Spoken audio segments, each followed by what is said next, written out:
तो जैसा मैंने आपको कल बताया था कि ऐसे हम संहिता क्यों की, एक्ट क्यों नहीं, अधिनियम क्यों नहीं? क्योंकि राजस्व से संबंधित ये भूमि राजस्व से संबंधित ये पहली विधि नहीं है। आपको मालूम है कि हमारे यहाँ लैंड रेवेन्यू से रिलेटेड लॉ की शुरुआत कब से हुई है? सबसे पहले अकबर के मंत्री राजा टोडरमल ने भारत के इतिहास में पहला बंदोबस्त हुआ। पहली बार राजा टोडरमल ने, जो अकबर के 9 रत्नों में से एक थे, राजा टोडरमल ने सबसे पहले ये सब व्यवस्थाएं बनाई और मोर और लेस उन्हीं में अमेंडमेंट करके आज तक राजा टोडरमल की व्यवस्था चली आ रही है।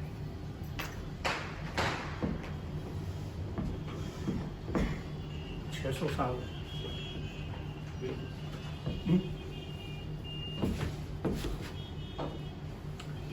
इसीलिए इसे संहिता बोलते हैं, क्योंकि ये भू राजस्व से संबंधित पहली विधि नहीं है। जब किसी विषय पर पहली बार कोई संपूर्ण विधि बनकर आती है तो उसे हम अधिनियम कहते हैं, क्योंकि उससे पहले वो अधिनियम के रूप में नहीं होती। इधर उधर सारे नियम, जैसे ट्रांसफर ऑफ प्रॉपर्टी एक्ट 1882 से पहले कोई एक्ट हमारे इंडिया में था ही नहीं है। ट्रांसफर ऑफ प्रॉपर्टी से रिलेटेड जितने भी डिफरेंट प्रोविजन थे वो अलग अलग कानूनों में किए गए थे। जब अंग्रेज आए उन्होंने देखा यार कोई लॉ ही नहीं है कॉम्पैक्ट, एक कॉम्प्रिहेंसिव, तो फिर अंग्रेजों ने एक कॉम्प्रिहेंसिव लॉ बनाया। बहरहाल अपन अपने डीप में नहीं जाते हैं, अपन दर्शन शास्त्र का अध्ययन नहीं कर रहे हैं। तो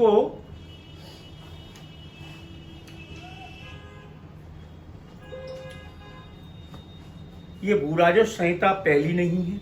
अगर पहली होती तो ये संहिता नहीं, अधिनियम कहलाती। जब पुरानी विधियों को समेकित करके, कंसोलिडेट करके कोई नया रूप दिया जाता है तो उसे संहिता बोलते हैं, क्योंकि वो पहले से ही एग्जिस्टेंस में। आईपीसी को संहिता बोलते हैं। क्यों बोलते हैं? क्योंकि क्राइम से रिलेटेड पहली बार अंग्रेजों ने थोड़ी कानून बनाया, इसलिए उसे संहिता बोलते हैं। चलिए किसी दिन बता देना, जो जितने प्रकार के लॉ हैं सबको मैं एक्सप्लेन कर दूंगा कौन का क्या काम है। तो लैंड रेवेन्यू कोड, कानूनों के 6 नाम: code, act, rules, regulation, bylaws और ऑर्डिनेंस। संहिता, अधिनियम, नियम, विनियम, उपनियम, कानूनों को 6 नामों से बुलाया। और जब कोई अध्यादेश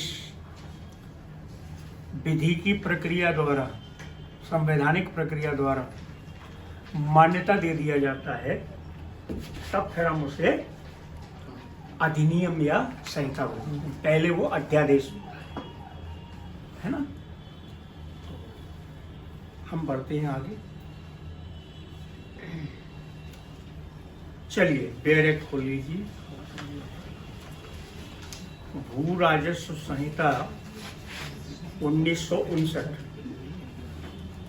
1959।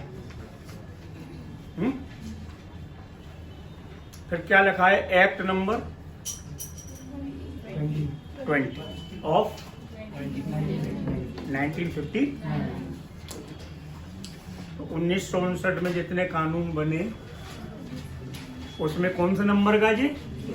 20वें नंबर का एक्ट नंबर 20। ठीक है। फिर क्यों बनाया गया ये, इसकी जरूरत क्या थी। हर अधिनियम या संहिता जो भी आप पढ़ेंगे, आप उसे पढ़ के ये महसूस कीजिए कि हर अधिनियम और संहिता में एक प्रियम्बल क्लॉज होता है। जैसे कॉन्स्टिट्यूशन में प्रियम्बल है, ऐसे ही हर कानून का एक प्रियम्बल होता है। प्रियम्बल आपको ये बताता है कि कानून का नाम क्या है, कानून नाम क्या है, कानून नाम तो बाद में आता है, कानून की जरूरत क्या है, क्यों बनाया जा रहा है, वाई दिस लॉ, पर्पज हमें बताना पड़ता है। इसीलिए ऐसे हम ऑब्जेक्टिव प्रोविजन कहते हैं। ऑब्जेक्ट, उद्देश्य क्या है उस कानून का। आप जब भी कभी एक सब्जेक्ट आपके एलएलबी में था, हमारे टाइम पे तो होता नहीं था, interpretation of statutes. Interpretation of statutes आपको बताता ये है कि कोई कानून जब आप पढ़ेंगे तो उसे कैसे पढ़ेंगे और कैसे उसका अर्थ लिया जाता है। उसके अलग अलग रूल्स हैं। अब वो हमारा विषय नहीं है, नहीं तो फिर हम उस पर चर्चा करते हैं। एक उद्देशिका हो रही है प्रियम्बल। कोई भी लॉ अगर बनाया जा रहा है तो उसकी जरूरत क्या है। जैसे संविधान की उद्देशिका है, प्रियम्बल है, वो यही तो बता रहा है कि ये संविधान क्यों बनाया जा रहा है और इसमें क्या प्रावधान किए गए हैं, किससे संबंधित प्रावधान इसमें। ऐसा ही प्रियम्बल हर कानून में, इसका भी प्रियम्बल है। वो ये बता रहा है कि एलआरसी बनाने की जरूरत क्यों पड़ी। तो क्या लिखा है, भू राजस्व से संबंधित विधियों का समेकन, समेकन है क्या, नहीं है,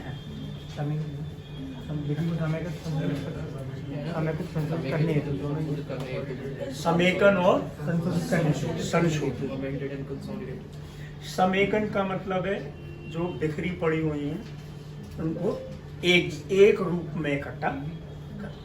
समेकन, कंसोलिडेशन, इकट्ठा करना, ठीक है। कंसोलिडेशन जो रेवेन्यू से रिलेटेड डिफरेंट प्रोविजन अलग अलग कानूनों में किए गए थे, उनको एक रूप में लाने के लिए, इकट्ठा करने के लिए ये अधिनियम बनाया।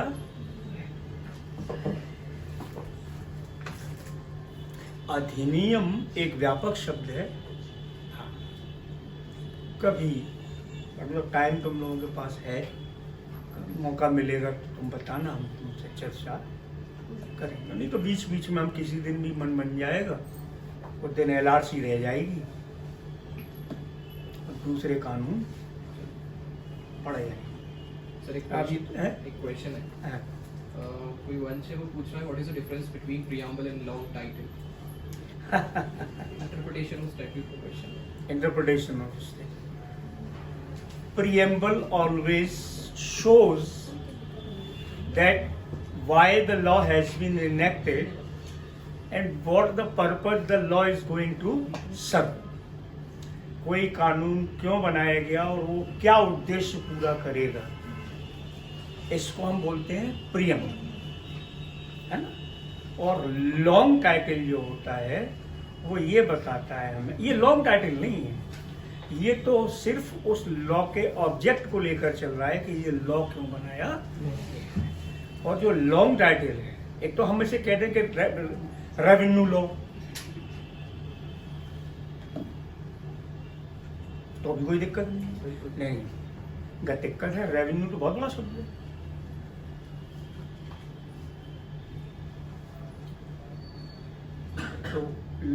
टाइटल जो है विच suggest only the name. While you are going to interpret the law, you would have to keep in the mind always what is the object behind the law. कि ये जो कानून बनाया गया है ये किस उद्देश्य को पूरा करने के लिए बनाया गया है. ये है प्रीएम्बल. और लॉन्ग टाइटल क्या होता है यार? इंटरप्रिटेशन में लॉन्ग टाइटल को तो उन्होंने यही कहा है कि सही इंटरप्रिटेशन के नियमों में सबसे पहले आता है कि आप जब भी कोई लॉ पढ़ेंगे सबसे पहले उसका टाइटल का इंटरप्रिटेशन करें.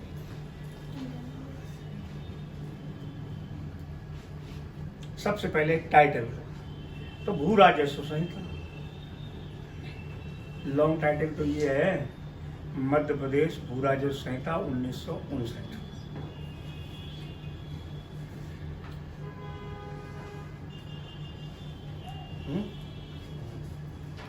और देखो इसमें दोनों चीजें दी हुई हैं पहले ही शुरू में ही. लॉन्ग टाइटल भी दिया है इसमें और प्रीएम्बल भी दिया है. पढ़ो शुरू में क्या लिखा है. मैं पढ़ता हूं. देखो लॉन्ग टाइटल और प्रीएम्बल का मतलब ये समझा है.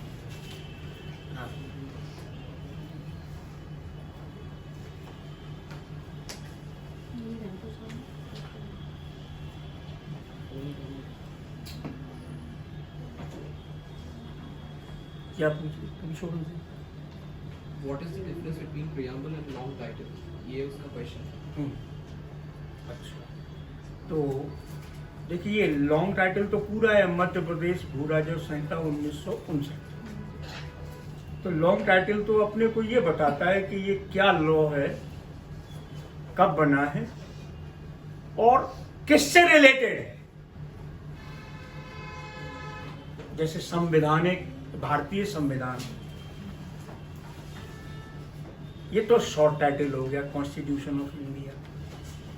और जब हम इसे लॉन्ग टाइटल बोलते हैं तो क्या बोलते हैं? कॉन्स्टिट्यूशनल लॉ ऑफ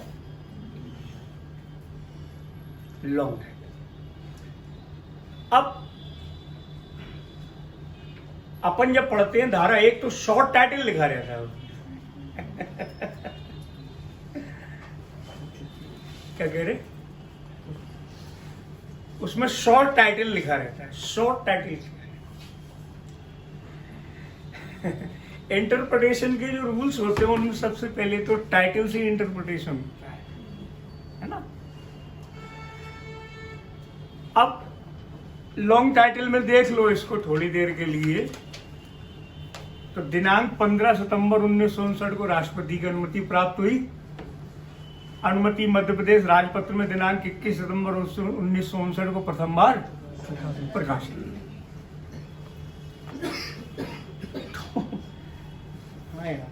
का क्वेश्चन जरा आप लोग क्या समझते हैं लॉन्ग टाइटल और प्रीएम्बल है? These are all just the internal aids. Sir basically क्या है कि प्रीएम्बल जो है वो ये कहता है कि किया जाए, मतलब इनका समेकन किया जाए. और जो लॉन्ग टाइटल रहता है ना वो ये कहता है कि ये अधिनियम जो है ना वो किस पर्पज से है कि इसको कंसोलिडेट किया जा रहा है या किया गया है इसके अंदर. तो जैसे सर ये है लैंड रेवेन्यू जैसे अपन पढ़ रहे हैं तो सर इसमें प्रीएम्बल है ही. अगर सीबीसी की बात करें तो लॉन्ग टाइटल ही है. हाँ इसमें लॉन्ग टाइटल ही है. हाँ. लेकिन सीबीसी में बात करें तो लॉन्ग टाइटल जो है वो हाईलाइटेड करके दिया हुआ है और जो वेयरएस से स्टार्ट है वो प्रीएम्बल है. So इसके सबसे बेस्ट एग्जांपल है जितने भी माइनर लॉ है जैसे पॉक्सो या सेक्सुअल हरेसमेंट एट वर्कप्लेस. उसका जो पहला पन्ना है उसमें पूरा ऑब्जेक्टिव दिया गया है कि यूनाइटेड नेशन से ऐसा ऐसा हुआ फिर ऐसा ऐसा करके. This is the long title which objectify the whole scenario. तभी तो मैंने पढ़ा इसको टाइटल को कि अनुमति कब दी गई, कब प्रकाशित की गई. ये लॉन्ग टाइटल है.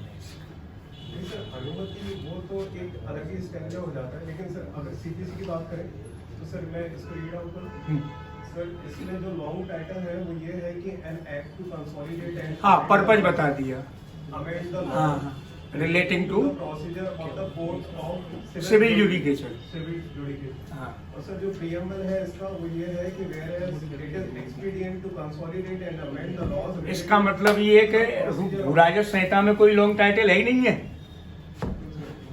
लॉन्ग टाइटल तो है प्रीएम्बल में। कि प्रियम्बल नहीं है, लॉन्ग टाइटल है। लॉन्ग टाइटल सर ऐसा तो हो ही नहीं सकता कि इंटरनल एड्स का इनकम्प्लीट हो, हाँ, वो ना दें, that is a different sort of.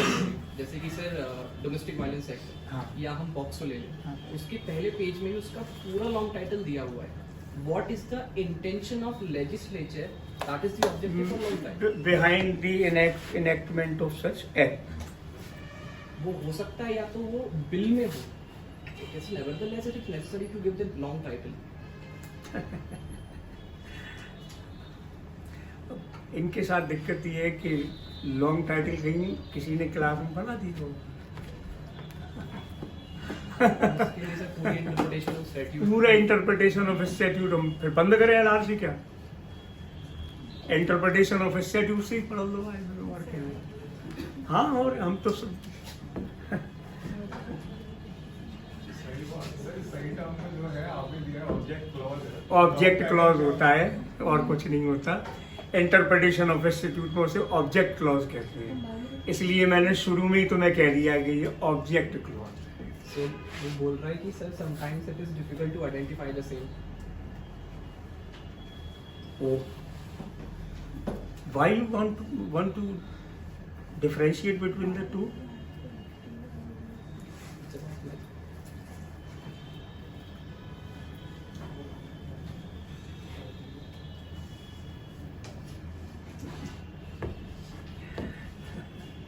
ठीक है, किसी दिन बोल दो, मूड में आएंगे तो इंटरप्रिटेशन पे जब पढ़ाएंगे तो लेक्चर में। आज भूराजस्व संहिता का मूड बना के आए, रास्ते पर यही सोचते हुए आए थे, क्या बता। एक काम करो, लॉन्ग टाइटल और शॉर्ट, हर एक्ट में शॉर्ट टाइटल होता है ना। लॉन्ग टाइटल जब होता है तो वो पूरे सारे पिछली चीजों को भी कनेक्ट करके चलता है। एलआरसी में कोई लॉन्ग टाइटल है ही नहीं, इसमें सिर्फ प्रीएम्बल है।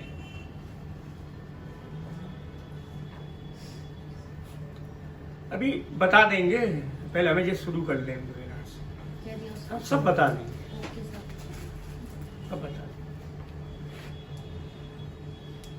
विषय से थोड़ा हटो मत, हम सब बता देंगे। डोंट गेट इन हरी। तो एक्ट का नाम है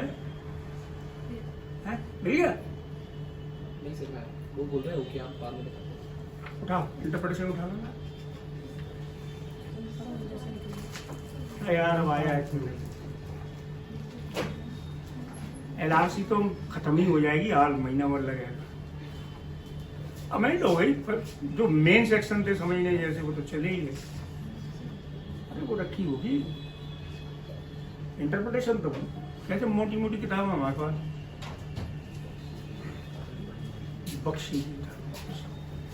बख्शी पढ़ो।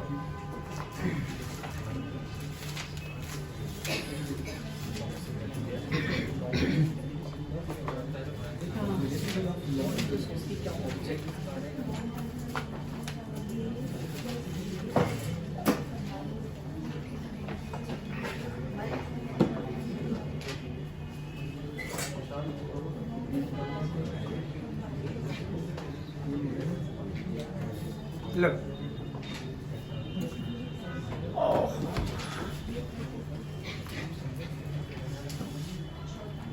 देखिए, लॉन्ग टाइटल हर एक्ट में होना जरूरी नहीं। लॉन्ग टाइटल कुछ एक्ट में होता है, कुछ में। शॉर्ट टाइटल हर एक्ट में है ना। लॉन्ग टाइटल हर एक्ट में नहीं दिया जाता, कुछ स्पेशल लॉज होते हैं उनमें लॉन्ग टाइटल देने पड़ते हैं, ये बताने के लिए कि एक्चुअल हम क्या करने जा रहे हैं, है ना। लेजिस्लेचर अपने इंटेंशन को बिल्कुल प्योरीफाई रखने के लिए कि हम अपने को कहाँ कांस्टेंट किए हुए हैं। लेजिस्लेचर ने किस चीज पर अपने को कंसंट्रेट किया हुआ है ना? दीर्घ शीर्षक और लघु शीर्षक। आमतौर पर कानूनों में लघु शीर्षक ही होते हैं। दीर्घ शीर्षक तो पुराने संहिताओं में तो दीर्घ शीर्षक कभी होते ही नहीं है। दीर्घ शीर्षक या लॉन्ग टाइटल सिर्फ नए लॉ जो बनते हैं एक्ट में, उन्हीं में होता है। कोड में कभी लॉन्ग टाइटल होता ही नहीं। कोड में सीधे प्रीएम्बल पर है।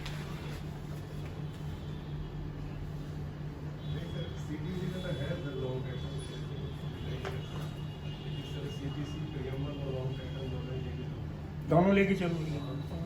जनरल लॉ है सर। जनरल लॉ सिर्फ फिशर का तो यहाँ तक ये मानना है कि law title is not actually concept of statute itself. ये इसको मानते ही नहीं थे कि इंटरप्रिटेशन में लेना भी है ही नहीं, इंटरप्रिटेशन में लिया भी नहीं जाता उसको। लॉन्ग टाइटल को क्या इंटरप्रेट करेंगे अपन, क्या इंटरप्रिटेशन करके अपने मुंह में? अनटिल अनलेस वो बहुत ही सर स्पेशल ना हो। बहुत खिचड़ी है क्यों?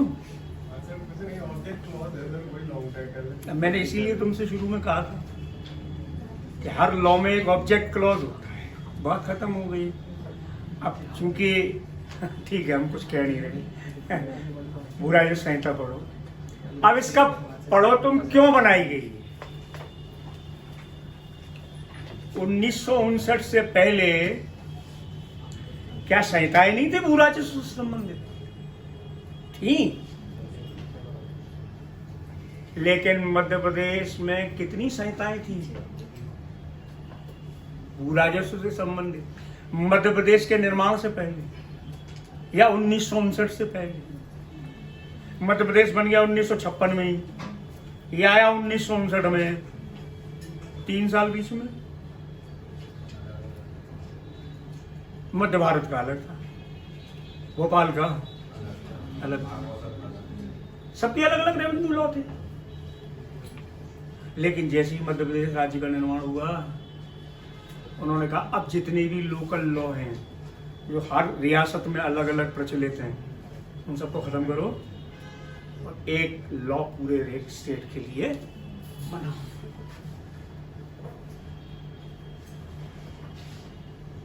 है ना?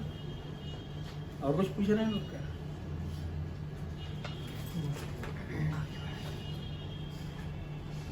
व्यूज बढ़ रहे हैं सर इससे।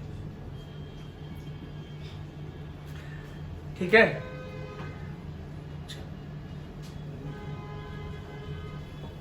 एक्चुअल लॉन्ग टाइटल जो होते हैं वो उस लॉ के पीछे के जो क्यों, जो पर्पज जो अराइज हुआ, वो पर्पज क्यों अराइज हुआ, वो लॉन्ग टाइटल में करो। और फिर उसके अंदर किसके से रिलेटेड मेन प्रोविजन किए गए हैं, तो प्रीएम्बल। तो लॉन्ग टाइटल तो हमारे यहाँ खत्म ही हो गया। हमारे यहाँ तो शॉर्ट टाइटल होता है, वो प्रीएम्बल। अब हमारे यहाँ जितने भी नए लॉ बन रहे हैं, आप देख लो, एक विशेषता देखना।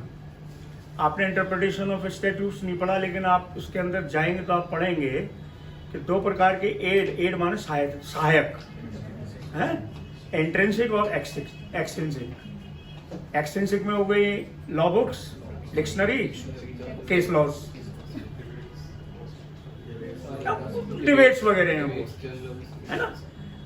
इंट्रिंसिक एड में आ जाओ, जो कानून के अंदर ही है, जो उसका इंटरप्रिटेशन करने में आपकी मदद करते हैं। पहला टाइटल, दूसरा ऑब्जेक्ट है, तीसरा हाँ marginal note, preamble, marginal note, proviso, examples, हाँ ये सब इंट्रिंसिक है, अंदर ही है कानून के, जो उसका इंटरप्रिटेशन करने में हमको सहायता प्रदान करते हैं। तो इंट्रिंसिक एड और एक्सट्रिंसिक 2 प्रकार की सहायक हैं। बाहर से सहायता हम कानून का इंटरप्रिटेशन करने में काय की लेते हैं, डिक्शनरी की,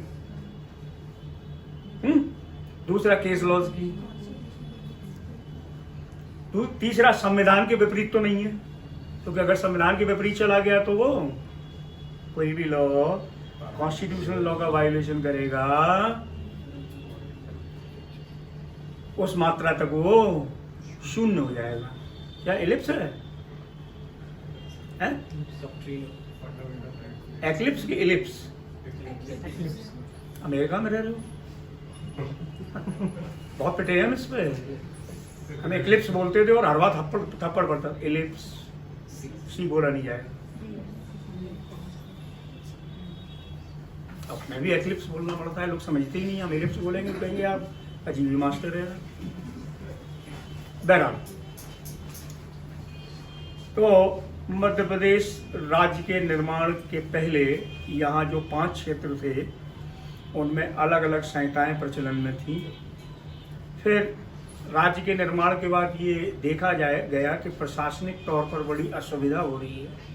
उस असुविधा से बचने के लिए ये प्रयास किए गए कि ऐसा किया जाए कि एक लॉ पूरे स्टेट के लिए हो जाए, क्योंकि अब 4 राज्य जो मिलाए गए थे बड़े बड़े, उनके अपने कानूनों को खत्म करिए, वरना एक राज्य का कंसेप्ट ही नहीं रह जाएगा। फिर तो सिंगल स्टेट का कंसेप्ट ही खत्म हो जाएगा अगर 4 उनके अलग अलग कानून लागू रहे तो चारों क्षेत्रों के कानून धर के बैठ गए अपन, और सब में से कुछ कुछ लिया और मिलाकर कुल मिलाकर ये खिचड़ी बना के अपन ने तैयार की।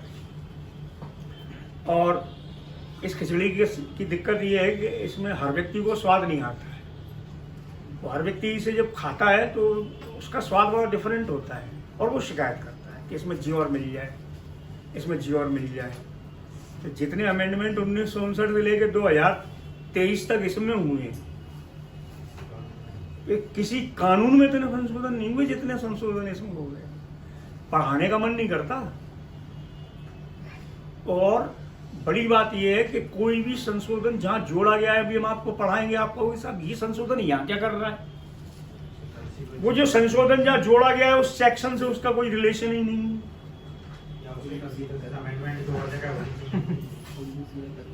बड़ा बुरी हालत है। एलआरसी पढ़ाते समय हम खुद दिमाग खराब हो जाता है हमारा। एक तो हर आईएएस ऑफिसर इंटेलिजेंट है इस देश में, और जो रेवेन्यू सेक्रेटरी बन गया और मैंने एलआरसी में अमेंड नहीं किया तो मैंने जिंदगी में कुछ किया ही नहीं। हर गवर्नमेंट जो दिग्विजय सिंह तो खत्म कर रहे थे इसको, बोले बुराई संहिता खत्म करो, एकोमोडेशन कंट्रोल एक्ट खत्म करो, तो अभी चले गए, तासे जी बच गई। अगर वे होते खत्म था, कह दिया था। भूराजस्व संहिता पे हम किताब लिख रहे थे और हमने 8 सेक्शन तक वो किताब लिख दी थी। गुरुवर हमसे बहुत चेता कि साहब भूराजस्व संहिता पे कोई किताब नहीं जो स्टूडेंट के पर्पज से, बाकी में नहीं है तो फिर बहुत मोटी है, बहुत पैसे लगते हैं उसमें, वो भी तुम्हारे पर्पज को वो भी सर्व नहीं करते, सिर्फ केस लॉ दिए होंगे। हमसे कहा कि सर आप लिख दो, नहीं लिख देते हैं। 8 या 9 धाराएं लिख पाए थे, तब तक इसका फोन गया गुरप्रीत का कि सर बंद कर दो, नहीं क्यों, तो अमेंड हो रही है, नहीं आ जान दो तभी लिखे। ना वो नहीं आई ना हमने लिखी। फिर 8-9 सेक्शन का जो इंटरप्रिटेशन हमने करके दिया था वो कोई उठा नहीं गया। पूरा डेफिनेशन क्लॉज हमने जो लिख के तैयार किया था, हिंदी और इंग्लिश दोनों भाषाओं में लिख रहे थे हम। भाई लोग तैयारी करने वाले, गुरु अब ज्यादा आपके लिए तो कोई मतलब है नहीं, तो हम ले अब वो तो ले ही जाएंगे, क्योंकि डेफिनेशन क्लॉज में से 2 या 3 शॉर्ट नोट जरूर टपक। एलआरसी में पूछने लायक है क्या? मेगा इंपॉर्टेंट बता दें मेंस के लिए, इसके बाहर मेंस हो जाए तुम्हारा अगर कौन जो कहो वो आ जाएंगे।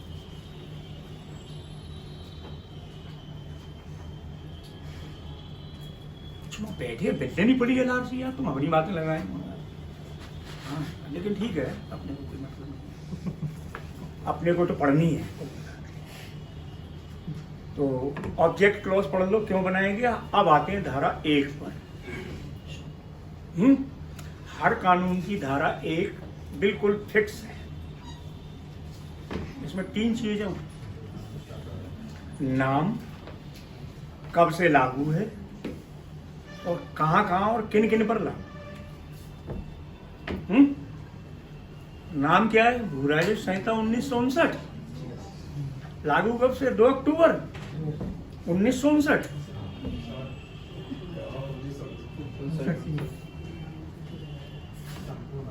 है संपूर्ण मध्य प्रदेश पर। और कुछ है क्या? है, मैं पढ़ता हूँ अंग्रेजी पर, हिंदी में पढ़ता। चलो बाइलिंगुअल। इसका विस्तार संपूर्ण मध्य प्रदेश पर है, किंतु इस संहिता में अंतर्विष्ट कोई भी बात भू राजस्व के भुगतान के लिए भूमि के दायित्व, भूमि के उपयोग के प्रति निर्देश से भू राजस्व के निर्धारण, भू राजस्व की उगाही, उगाही माने वसूली, रिकवरी से संबंधित उपबंधों को और जो उनसे आनुषंगिक समस्त उपबंधों को छोड़कर सिर्फ इसका उतना पार्ट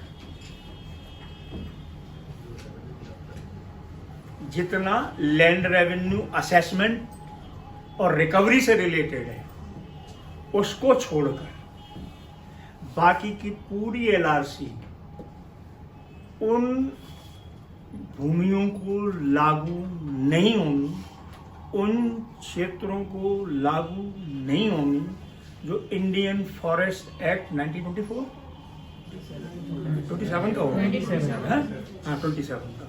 तो 1927 के फॉरेस्ट एक्ट में जितना फॉरेस्ट एरिया डिक्लेयर कर दिया गया है उनको छोड़कर वो फॉरेस्ट एरिया में एलआरसी का सिर्फ उतना पार्ट लागू होगा कि जो लैंड रेवेन्यू का असेसमेंट करने वाला कि कैसे असेसमेंट किया जाता है और कैसे वसूली की जाती है, उतना पार्ट फॉरेस्ट लैंड को भी लागू होगा, बाकी की एलआरसी फॉरेस्ट लैंड को लागू नहीं।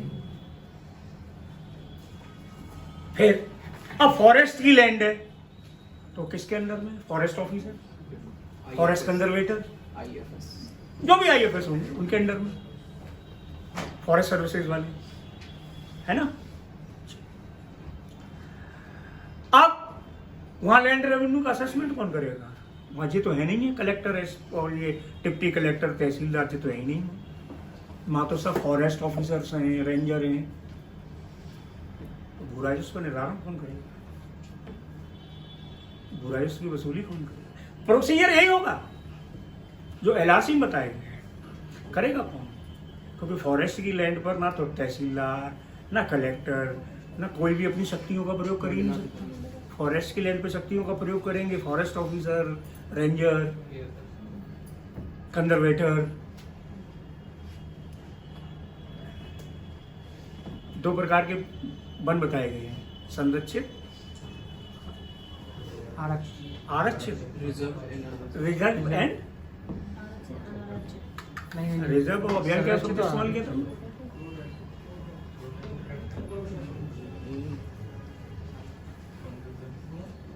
अरे यार, कंजर्वेटिव, एक तो कंजर्वेटर होता है और एक होता है फॉरेस्ट ऑफिसर। DFO और कंजर्वेटर पद बराबर हैं, लेकिन दो प्रकार के फॉरेस्ट हैं हमारे यहाँ, रिजर्व और कंजर्वेटेड है। रिजर्व तो वो हो गए Son Chiraiya reserve, tiger reserve, sanctuary national park, sanctuary national park, ये रिजर्व है। और जो रिजर्व नहीं है उन्हें हम बोलते हैं कंजर्वेटेड। तो जो कंजर्वेटेड होते हैं उनमें अधिकारी जो होता है वो कंजर्वेटिव ऑफिसर होता है, IFS होता है। और जो रिजर्व होते हैं फॉरेस्ट, उनमें फॉरेस्ट ऑफिसर होता है, डिस्ट्रिक्ट फॉरेस्ट ऑफिसर, DFO, ठीक है। और कंजर्वेटर बोलते हैं उनको हम, कंजर्वेटेड लैंड में कंजर्वेटर बोलते हैं, अदरवाइज उनको हम ऑफिसर, ठीक है।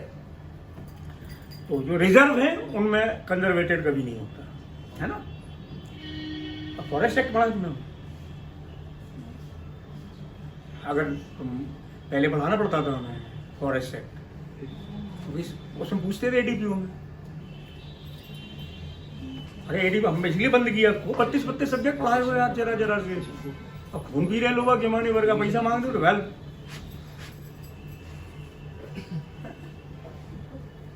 चलो, तो फॉरेस्ट की लैंड पर ये अप्लाई नहीं। कितना अप्लाई होगा? पूरा ही नहीं होगा कि कुछ होगा? बोले हाँ कुछ होगा। कितना होगा? बोले जो रेवेन्यू का असेसमेंट करने वाले प्रोविजन है,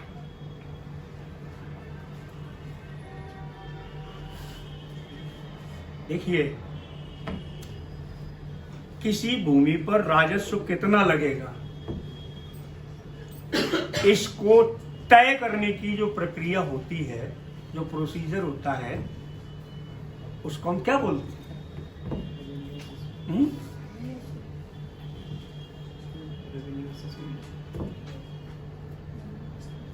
असेसमेंट।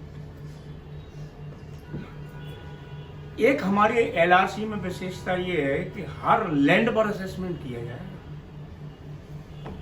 निर्धारण। हम कह रहे हैं वो घूरो है,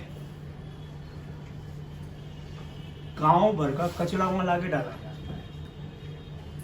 जाओ लैंड रिकॉर्ड उठा के देख लेना, लिखा हो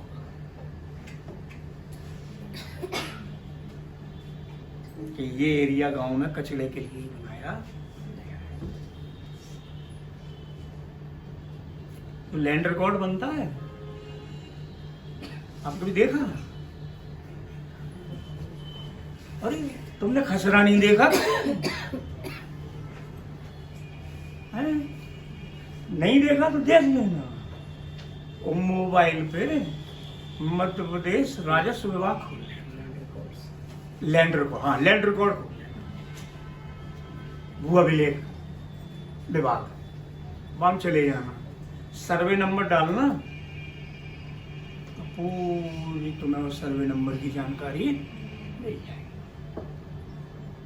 कितना क्षेत्रफल है, कौन उसका भूमि स्वामी है, सिंचित है क्या सिंचित है, किसके कब्जे में है, सारी जानकारी आपको उस रिकॉर्ड में मिल जाएगी। उसे हम लैंड रिकॉर्ड, ठीक है, आगे आएगा हम।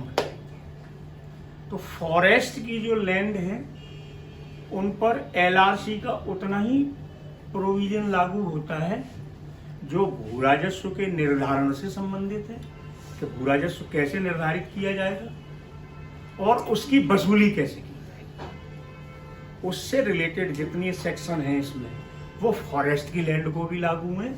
उनको छोड़कर बाकी की फॉरेस्ट की लैंड सब कुछ फॉरेस्ट एक्ट से गवर्न की जाए। हाँ, चूंकि एलआरसी में लिखा हुआ है कि समस्त भूमियां, every land shall be liable to pay the land revenue unless it is exempted by the act or by the state government. अगर किसी भाग को, किसी भूमि को छूट प्रदान कर दी गई है, किसके द्वारा?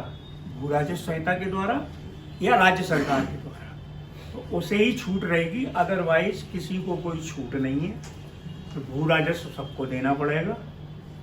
पहले मिलती थी ना छूट, माफी की जमीन, इनाम की जमीन, इन लोगों को रेवेन्यू नहीं देना पड़ता था। तो माफीदार कहीं इसलिए जाते थे कि इन पर रेवेन्यू माफ कर दिया गया, इसलिए माफीदार कहे जाते थे। नहीं जमीन माफ, अब तो खत्म हो गई सब माफी की जमीन है। नहीं तो माफीदारों में पुजारियों ने कितनी जमीनें हड़काई हैं। हर मंदिर की जमीन खत्म हो गई, जबकि हर कोई भी बड़ा टूटा मंदिर होगा 25-30 एकड़ तो भी लगी होगी। सब जो पुजारी थे खा पी गए। हमारे यहाँ तो बड़ी बड़ी कॉलोनी बन गई, बड़ी बड़ी कॉलोनी में टोरवाए पे आ जाए PIL, तो खैर कोई स्कोप ही नहीं। अरे हमारे नहीं लिमिटेशन तो कहीं है जी, तो चलो यही तो दिक्कत है भू राजस्व के बारे में, गवर्नमेंट लैंड के बारे में। यही तो सबसे बड़ी दिक्कत अराइज हो गई है। तभी तो आकाश त्रिपाठी चाहे से जमीन पे हाथ धर देता था। कलेक्टर था आकाश त्रिपाठी, जो खुली जमीन दिखाई दी वहां धर दी सरकार ने। बहुत लोगों को परेशान किया उसने। कितनी बड़ी कॉलोनी सब रात में, बड़े बड़े लोग जो हमारे हाईकोर्ट के पास है। कौन सी कॉलोनी? हाईकोर्ट के पहले, हाईकोर्ट के बाद चली हाई कोर्ट इधर से जाएंगे तो पहले मिल जाएंगे। क्या नाम है उसका? शारदा विहार। शारदा नहीं, शारदा विहार। हाँ शारदा विहार ही है। शारदा विहार। शारदा विहार तो कलेक्टर पूरा तोड़ने के लिए आ गया था आकाश त्रिपाठी, नोटिस दे दिए थे सबको कि मंदिर की जमीन है। तुम आईएएस बन गए, तुम मृत्यु बुद्धि नहीं है। कैसे आईएएस बन गए? हमें तो बड़ा ही ताज्जुब था कि ये आईएएस बन कैसे गए। कोई पूछ रहा है कुछ? क्या क्या?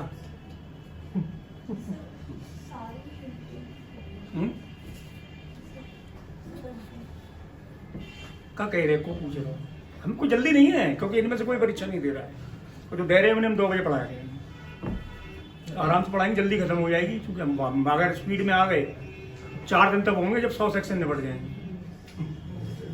हम तो जानबूझ के खड़े नहीं है, हम खड़े हो जाए 3 दिन बस, और 3 दिन में 100 से ऊपर सेक्शन निपटा दूंगा। बताओ क्या क्या कमेंट कर रहे हैं लोग? सर वो पूछ रहा है कि एलआरसी में ऑफिसर्स की ड्यूटी याद रखना बहुत टफ होती है, कैसे याद करें? फिलहाल बताएंगे। कहाँ है भैया नाव कक्का की कितने बार डटे जाओ वैन निकाल के धरेंगे तो खुद देख लियो कितने बार। टीचिंग के साथ मेंटरशिप भी करें।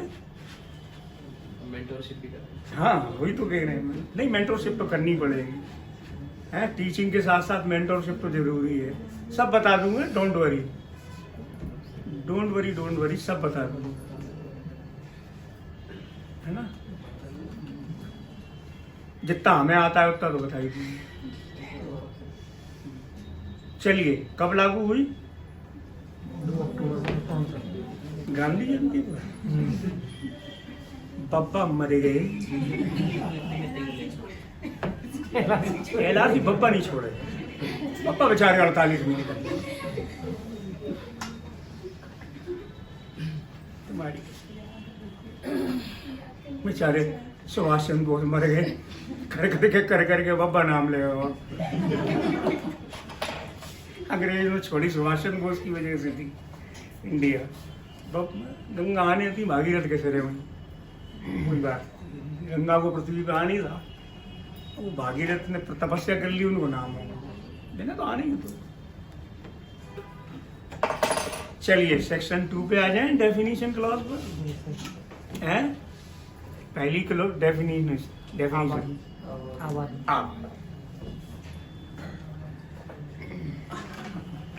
उर्दू में एक शब्द है आबाद होना।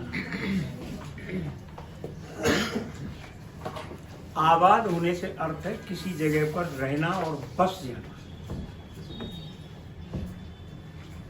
रहना और बस जाना, मकान बनाना, उसे हम आबादी बोलते हैं। जनसंख्या को आबादी नहीं बोलते, तो जनसंख्या को आबादी लोग ये सिनोनिमसली यूज करते हैं कि कितनी आबादी है, कि 2 लाख की आबादी, तो पॉपुलेशन हुई। आबादी का मतलब कितना एरिया है जो रेजिडेंशियल पर्पस के लिए रिजर्व किया गया, इनहेबिटेशन, उसे हम बोलते हैं आबादी, है ना। कई गांव में लोग की खेती है, आम तौर पर आदमी अपने खेतों के पास रहना ही तो पसंद करेगा। अगर शहर में रह के हम 25 किलोमीटर दूर गांव में रोज खेती करने जाएंगे, इससे श्रम, अतिरिक्त श्रम का व्यय होगा कि नहीं? नहीं होगा क्या? अतिरिक्त श्रम का व्यय होगा तो अतिरिक्त एक्सपेंसेस होंगे, है ना। उससे बचने के लिए कृषक क्या करता है कि वो अपनी जमीनों के आसपास ही रहना चाहता है ना।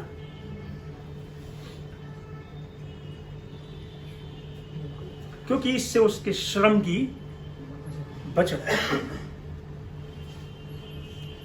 और हर सरकार का उद्देश्य होता है श्रम, अपने कॉन्स्टिट्यूशन में लिखा हुआ है, डायरेक्टिव प्रिंसिपल, कि श्रम को रेगुलेट करेंगे और उसे बचत करेंगे।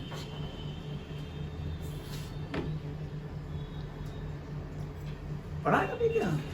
नहीं दिया उसमें, हमें ऐसा याद है कि दिया है। बहरहाल ये तो एक जनरल प्रिंसिपल है। तो श्रम की बचत कैसे हुई है? गाँव में सुरपुरा अटेर तहसील, घंटे हम रोज जाएंगे, बस से जाएंगे संजान पहुंचेंगे, सवेरे निकले 5 बजे, 7 साढ़े 7 बजे भिंड पहुंच गए। अब अटेर वाली बस तलाश रहे हैं, फिर वो वहीं से होके जाए, गांव से होके वो वाली देखो, रूट वाली, तमाम समस्याएं हैं। 11 साढ़े 11 बजे गाँव मिल ले 2 बजे फिर लगी, चलो यार नहीं संजानो घर नहीं पहुंच पाएंगे, रात हो जाएगी, ग्वालियर पहुंच गए। अतिरिक्त श्रम भी लगा और श्रम व्यर्थ भी गया। नहीं व्यर्थ गया, 2 घंटे ही तो रहे हम। 2 घंटे में हमने क्या कर लिया होगा? वहीं अगर हम जमीन के पास रह रहे होते तो जब मन करी उचक के चले गए, हाल लौटे, 15 मिनट में पहुंच गए, 15 मिनट।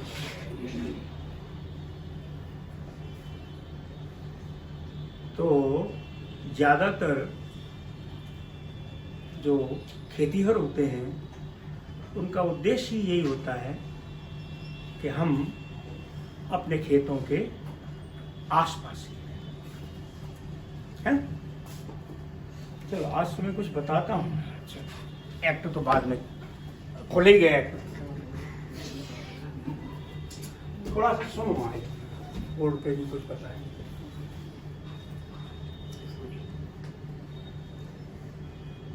क्या होता है कि भू राजस्व का निर्धारण करने के लिए हमें क्या करना क्या होता है प्रशासन को, वो आप समझ, है ना। सबसे पहले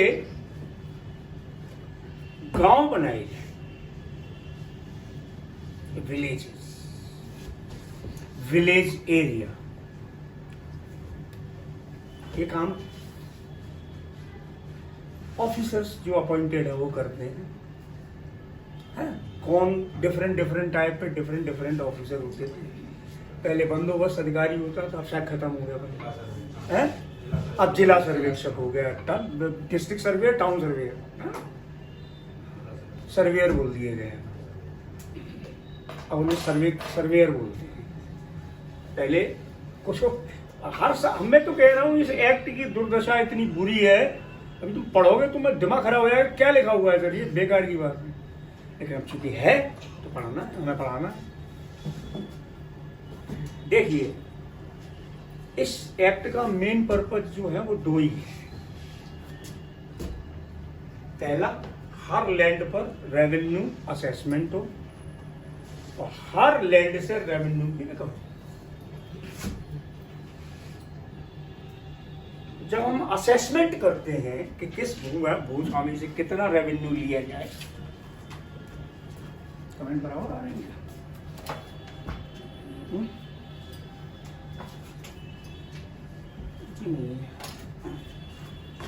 चलेगा। देखो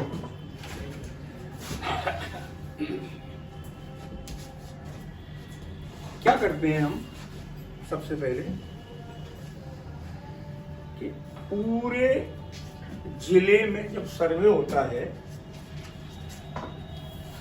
तो सबसे पहले सर्वे ऑफिसर अपॉइंट किए जाते हैं, ठीक है। और सर्वे ऑफिसर जैसे ही अपॉइंट हो जाएगा डिस्ट्रिक्ट सर्वे ऑफिसर, वैसे ही कलेक्टर की लैंड रेवेन्यू से रिलेटेड जितनी भी पावर होती है वो सब उसमें।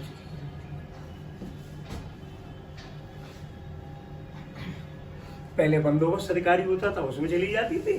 अब बंदोबस्त अधिकारी का पद खत्म करके सर्वेक्षण अधिकारी आ गया। तो कलेक्टर की सारी शक्तियां जो लैंड रेवेन्यू से रिलेटेड होती हैं, वो सारी की सारी शक्तियां जब सर्वे होता है तो सर्वेक्षण अधिकारी में चली जाती। लेकिन वो सर्वे करता कैसे, मैं आज आपको बताता हूँ। देखिए हर गांव का अलग अलग सर्वे होता है और सर्वे होने से पहले सरकार उसके नियम बनाती है कि सर्वे कैसे। मैं आपको एक छोटी सी वानगी देता हूं। एक गांव में सर्वे करते हैं, हर गांव में सर्वे होगा। एक गांव में सर्वे करते हैं, मान लीजिए ये पूरा गांव है। सबसे पहले गांव की आउटर बाउंड्री,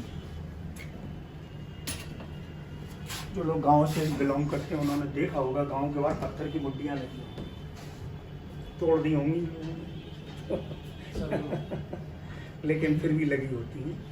वो ये बताती है कि इस गांव की सीमाएं कहाँ कहाँ तक गई हैं। तो थोड़ी थोड़ी दूर पे पत्थर के गाड़ दिए जाते हैं। 50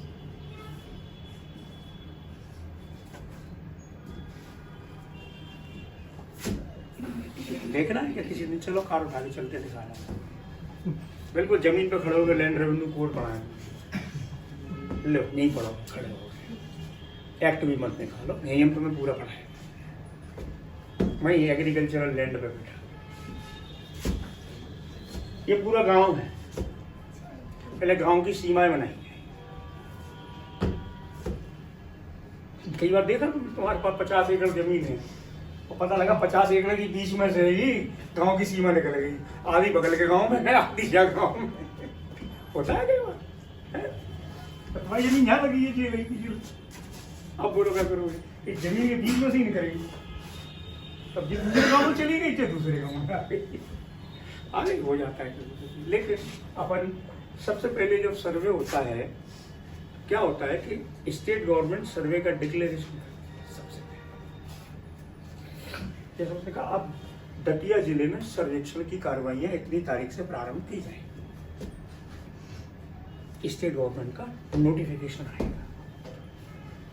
नोटिफिकेशन जिस दिन पब्लिश हो गया, उसी दिन से पूरा दतिया जिला जो भी है, वो पूरा दतिया जिला या पूरा ग्वालियर जिला जो भी है, वो सर्वे के अंदर आ जाएगा।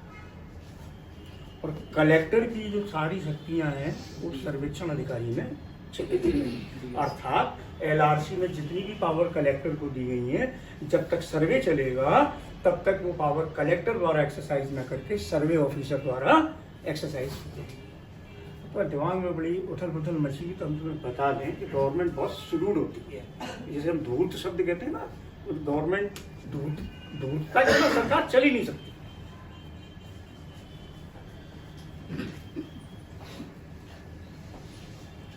है ना? तो स्टेट गवर्नमेंट क्या करती है? सबसे पहले अब एक साथ पूरे मध्य प्रदेश में सर्वे करा लो, हो जाएगा।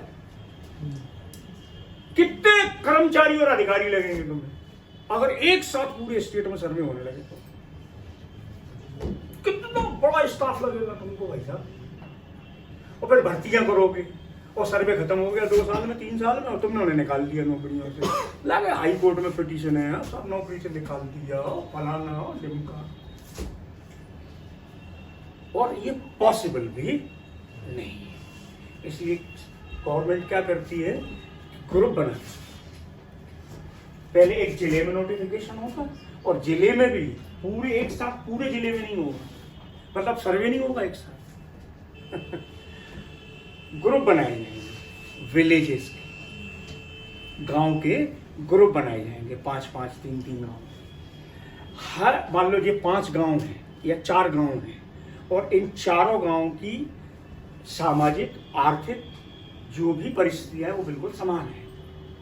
उनमें कोई भाषा का, संस्कृति का कोई अंतर है ही नहीं। तो उन्होंने ग्रुपिंग की कि पहले 4 गांव उठा या 3 गांव पहले उठा। तो जितना स्टाफ है वो 3 गांव उठाए उसने, और तीनों गांव की सीमाएं बनाई।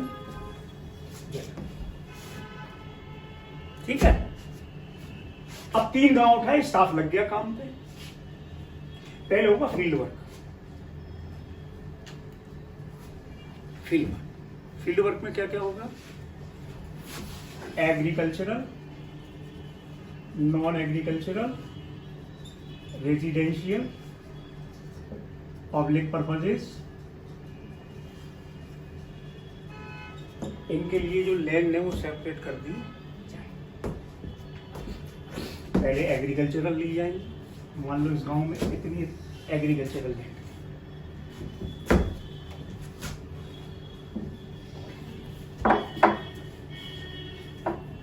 एक गांव से एग्जाम्पल ले लो, समझ में आ जाएगा।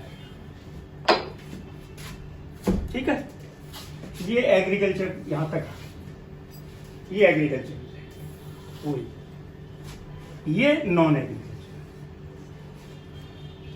ठीक है ऐसी गांव में नॉन एग्रीकल्चरल क्यों है? इतने एरिया में तो लोग रहेंगे आप क्यों? जिनकी एग्रीकल्चर लैंड है वो कब मेरा रहेंगे। हर किसान अपनी जमीन के पास रहेगा, इससे श्रम की बचत होगी, इससे पैसे की बचत होगी। बार बार हम अगर रोज जाएंगे यहाँ से खेती करने, पता लगा 500 रुपए की पेट्रोल इधर से, 500 इधर से, नहीं पड़ेगा। जितने की कम नहीं, बस उससे ज्यादा की ढोलक फूट गई, है ना। जितने के भजन नहीं उससे ज्यादा के मजीरे फूटे, वो भी हो जाएगा। तो मजीरे नहीं फोड़ने अपने। अब क्या हुआ कि ये एग्रीकल्चरल को पहले सेपरेट कर लिया और नॉन एग्रीकल्चरल को, ठीक है। अब गांव में कितने भूमि स्वामी है पहले ये थे, तो उनके गांव में 150 भूमि स्वामी है। तो 150 भूमि स्वामियों में से किस भूमि स्वामी के पास कितनी जमीन है, उनके खाते निकाले, होल्डिंग्स पुरानी। उस गांव में फिर इनने के लिए इतनी ही है एक्स नाम के भूमि स्वामी, ठीक है। अब ये पूरी है मान लो 25 एकड़,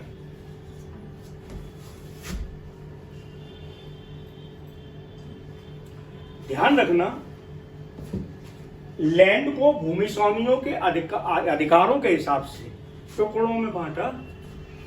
ये वाई की है, ये जेड की है, ये ए की है, ये बी की है, ये टीसी की है या डी की है। तो भूमि स्वामियों के ये अधिकार हैं, तो उसके हिसाब से उन्होंने पहले एग्रीकल्चरल को अलग किया, नॉन एग्रीकल्चरल को अलग। ये एग्रीकल्चरल का पार्ट हो गया गाँव में, ये नॉन एग्रीकल्चरल। तो एग्रीकल्चरल में अब तुम्हारे पास है मान लो 25 एकड़। अच्छा, फिर इसको टुकड़ों में बांटा जाएगा। एक शब्द है इसमें सर्वे नंबर। तो जब कभी किसी गांव में सर्वे होता है, जब भी किसी गांव में कोई सर्वे होता है तो सबसे पहले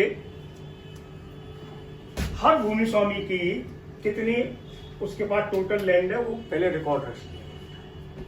अब मान लो इसके पास 25 एकड़ है और गवर्नमेंट ने जो सर्वे के एक वर्ड सुना होगा आपने, सर्वे नंबर। कई लोग इसे खाता नंबर भी कहते हैं। खाता नंबर गलत शब्द है, खाता तो पूरी होल्डिंग। सर्वे नंबर तो कई सर्वे नंबर मिलकर एक होल्डिंग का निर्माण करते। जैसे मेरे पास 20 एकड़ है और सरकार ने नियम बनाए कि एक सर्वे नंबर 2 एकड़ से ज्यादा नहीं होगा। तो एक सर्वे नंबर की 2 एकड़ से ज्यादा क्षेत्रफल नहीं होगा, ठीक है। और ये बता दिया कि आधा एकड़ से कम नहीं होगा।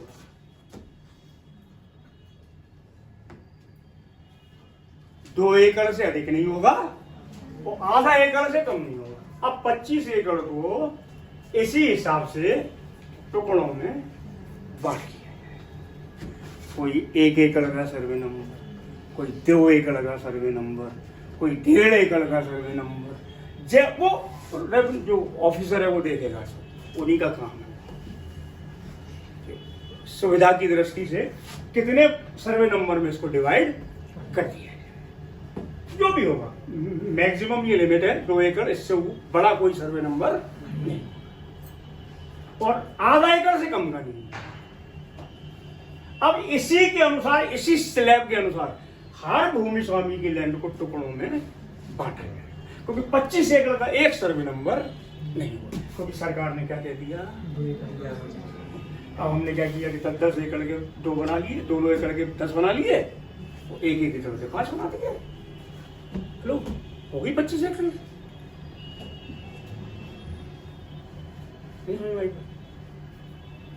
10 एकड़ के हमने 2 एकड़ के 10 बना दिए तो 20 एकड़, और 1 एकड़ के हमने 5 बना दिए, 25 एकड़ हो गए। स्टेट गवर्नमेंट के स्लैब में अंदर ही, बाहर गए नहीं स्लैब से। स्लैब में उन्होंने कहा न्यूनतम आधा एकड़, अधिकतम 2 एकड़। हम स्लैब में नहीं, समझ आ रही बात, हम स्लैब में अंदर। इसी हिसाब से हर भूमि स्वामी की लैंड को सर्वे नंबर्स में, छोटे छोटे सर्वे नंबर्स में डिवाइड किया जाए। होता है ना, ये सर्वे नंबर इतना, ये सर्वे नंबर इतना, पूछते हैं, लिखना पड़ता है। सूट फाइल करते हैं जब अपन एग्रीकल्चर लैंड से रिलेटेड, तो अपने को सूट में लिखना पड़ता है लैंड का एरिया कितना है, सर्वे नंबर क्या है, सब लिखना पड़ता है। ठीक है। अब ऐसे ही पूरी लैंड को टुकड़ों में बांट लिया जाए, और फिर वो जो अधिकारी है इन पे नंबर, उसी को कहते हैं हम सर्वे नंबर। कई लोग इसे खाता नंबर भी बोलते हैं, नहीं, गलत। होल्ड खाता नंबर तो बच्चे पूरी होल्डिंग है। होल्डिंग का मतलब जब एक ही व्यक्ति द्वारा टोटल लैंड जो होल्ड की गई, तो टोटल लैंड तो 25 एकड़ होल्ड की है। 25 एकड़ का एक खाता होगा क्या? हाँ, खाता एक ही है 25 एकड़ का, लेकिन सर्वे नंबर कई सारे। तो यह क्या बता है? ऐसे ही हर भूमि स्वामी की लैंड को टुकड़ों में, फिर वो ऑफिस वर्क शुरू हो जाएगा, और ऑफिस वर्क में फिर वो उनका नंबर डलेंगे, और नंबर डलने के बाद फिर किस पे कितना रेवेन्यू लिया जाए ये तय किया, सब बताएंगे हम आपको। ये तो वही एग्रीकल्चरल। अब और नॉन एग्रीकल्चरल, क्यों? ये सरकार की नहीं है, धारा 57 में लिखा हुआ है, सभी सरकार की है। इसलिए गांव में जो आबादी की जमीन होती है उसमें आप मकान बना के रह सकते हैं, तो आपको कोई भी हाउस टैक्स वगैरह देने की जरूरत नहीं। गाँव में हाउस टैक्स लगते देखा है तो है, वो आपकी सुविधा के लिए बनाए गए। ठीक है। अब यहाँ भी वही प्रोसीजर अडॉप्ट किया। अब यहाँ चाहिए आबादी, जहाँ लोग जिनकी खेतियाँ हैं वो रहेंगे, या फ्री ऑफ कॉस्ट मकान बनाकर वो रहेंगे, उन्हें किसी भी रेवेन्यू की जरूरत नहीं है, हाउस टैक्स वगैरह देने की जरूरत नहीं है। लेकिन इधर कुछ अमेंडमेंट आ गए, और जो ये कह रहे हैं कि नहीं नहीं, गाँव में जो लोग रह रहे हैं उनसे भी हाउस टैक्स लिए जाए। चल रहा है, मैं बता। अब यहाँ जो लोग रह रहे हैं उनके बच्चे नहीं होंगे क्या? चलो बच्चे बाद में करेंगे। ये लोग रह रहे हैं तो इन्हें दैनिक क्रिया चाहिए कि नहीं? कुछ लोग इतने बदमाश होते हैं, तुम चाहते गांव में टॉयलेट बनवा देना, बिछाएंगे खुले में। उनसे कहो तो काय नहीं जाती, तुम सीखो सकते खुले में।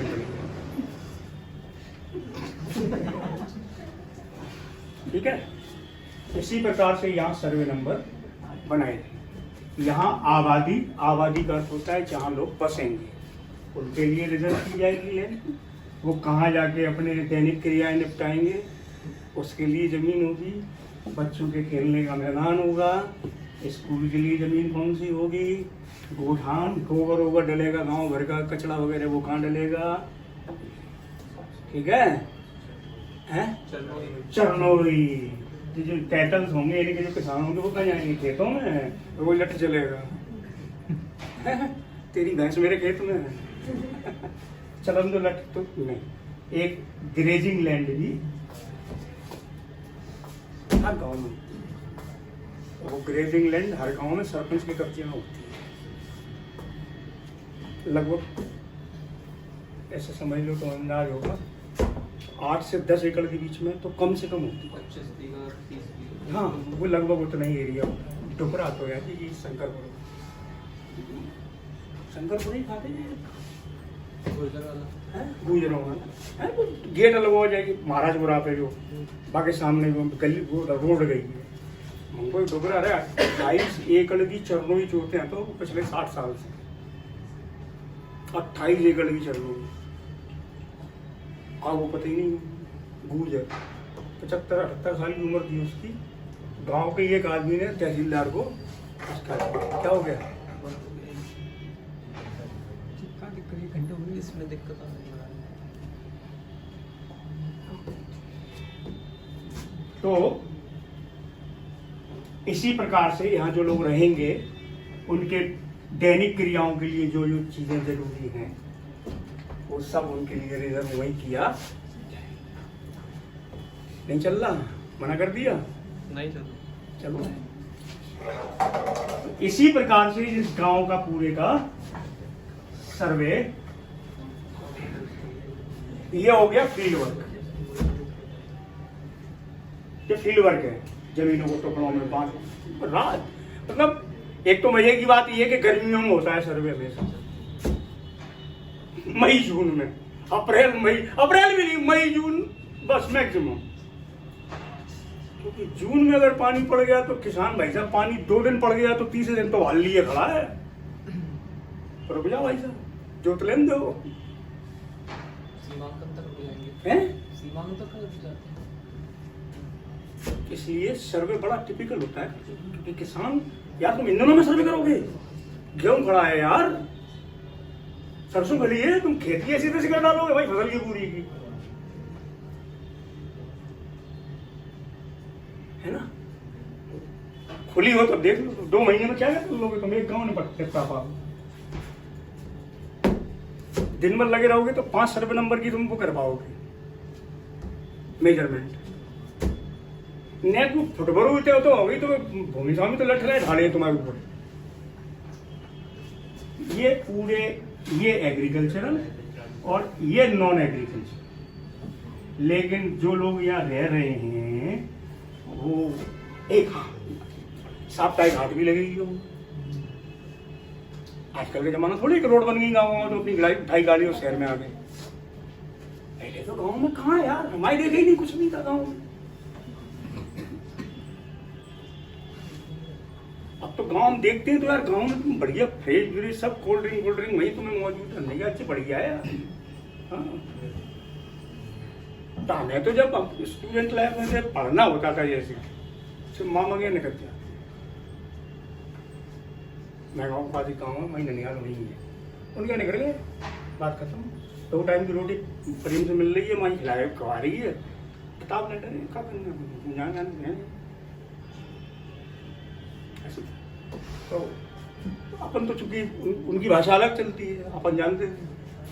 ये जितने भी लोग यहाँ रह रहे हैं, इनसे एंसिलरी पर्पज जितने भी हैं, इनसे जुड़े हुए जितने भी पर्पज हैं, उनके लिए आपको लैंड सब जगह रिजर्व करनी है। बच्चों के खेलने के लिए, स्कूल के लिए, गोबर पूरे गांव का निकलेगा, होगा डलेगा, गोठान, ठीक है। इस सारे के लिए जमीन इसी गांव में रिजर्व।